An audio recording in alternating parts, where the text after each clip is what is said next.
Hello साथियों, आज के इस वीडियो में एक बार पुनः आप सभी के लिए आ चुका हूं और ये वीडियो बहुत ही ज़्यादा इम्पोर्टेंट होने वाला है।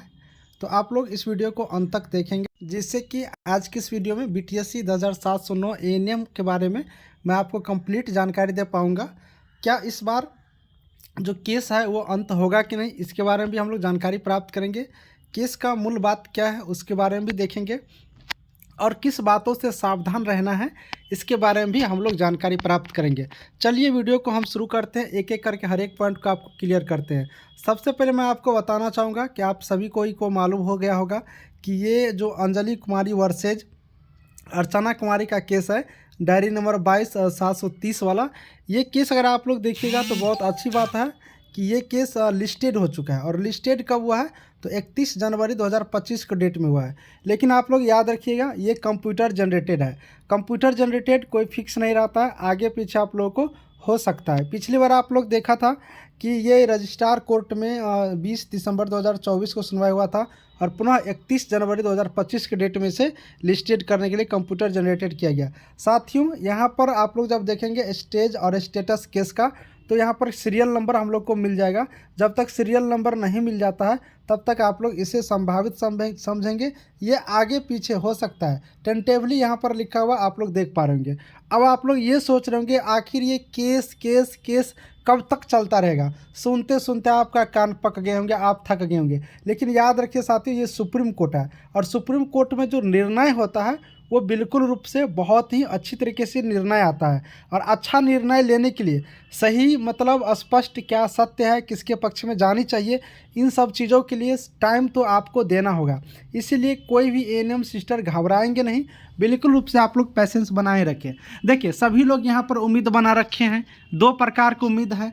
जिनका रिजल्ट हो गया है, जिनका भाई रिजल्ट हो गया है वो तो भाई एग्ज़ाम के आधार पर इंतज़ार कर रहे हैं, सही बात है।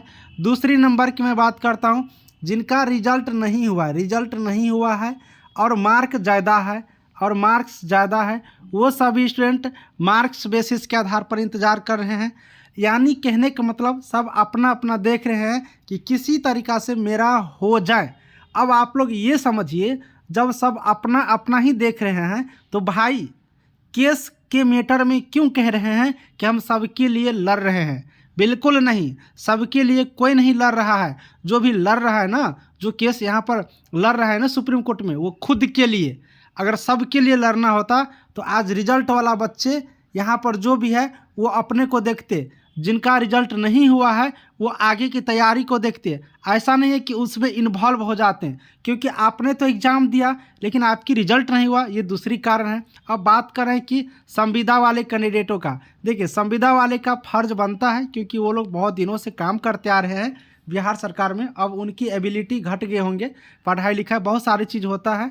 जब आप लोग भी संविदा पर काम करेंगे तो आप लोग को भी ये चीज़ फ़र्क पड़ेगा। लेकिन ऐसी सिस्टम नहीं होनी चाहिए कि जो मेरिट वाले बच्चे हैं वो मारा जाए। देखिए जो भी कुछ होगा सुप्रीम कोर्ट की बात है, सुप्रीम कोर्ट का केस का हम लोग इंतज़ार कर रहे हैं। जैसी सुनवाई होगा सबको पता चल जाएगा। लेकिन आप सभी स्टूडेंट को मैं उम्मीद की जो किरण है ना, उम्मीद की किरण आप लोग जगाए रखिए। अभी भी कौन से स्टूडेंट जो यहाँ पर उम्मीद खो चुके हैं, मैं क्लियर नहीं बोल रहा हूँ लेकिन बहुत कुछ बोल दिया हूँ, आप लोग इस बात को समझ जाइएगा। तो उम्मीद की किरण अभी भी जगा हुआ है, कोई मत आप लोग घबराइए। साथियों मैं आपको एक बात और बताऊँगा, यही बीटीएससी है ना और इसी के अंतर्गत जूनियर इंजीनियर की बहाली अभी क्लियर होने जा रही है।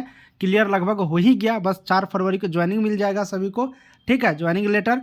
तो आप लोग देखे होंगे ये वैकेंसी मृत हो चुका था, मृत मर गया था। लेकिन देखिए किस्मत क्या, ये वैकेंसी पुनः वापस हुआ और सुप्रीम कोर्ट में जाने के बाद और सही जगह पर जाकर के ये जूनियर इंजीनियर की बहाली क्लियर हुआ। इसलिए उम्मीद अभी भी नहीं खोना है, ठीक है। ऐसा नहीं है कि रिजल्ट हो गया या मार्क बेसिस, अभी बहुत कुछ इसमें छुपा हुआ है जो क्लियर सुप्रीम कोर्ट के द्वारा ही होगा। इसलिए यहाँ पर घबराने की किसी को कोई ज़रूरत नहीं है। साथियों कॉन्ट्रैक्ट बेसिस पर संविदा के आधार पर न्यू नौकरी निकलेंगे, इस बात को समझिए। कोई अगर आप लोग परमानेंट नौकरी बोल रहे हैं तो बिल्कुल रूप से वो गलत चीज़ है। संविदा पर आने की पूरी यहाँ पर संभावना है। डेट मैं नहीं बताऊँगा, मैंने आपको pharmacist, X-ray, ECG, OT, dresser का मैंने डेट बताया था, तो वैकेंसी इसी मंथ में आ जाएंगे। इस मंथ में तो अब उम्मीद कम ही है, नेक्स्ट वीक तक आ जाएंगे, फरवरी नेक्स्ट वीक आने की उम्मीद है। तो आप लोग को बहुत खुशखबरी दिखने को मिलेंगे। चलिए आज की जो अपडेट था मैंने आपको बताया हूँ, केस को लेकर के किसी को किसी प्रकार की घबराहट की जरूरत यहाँ पर नहीं है। चलिए मिलेंगे नेक्स्ट वीडियो में, सभी को थैंक यू।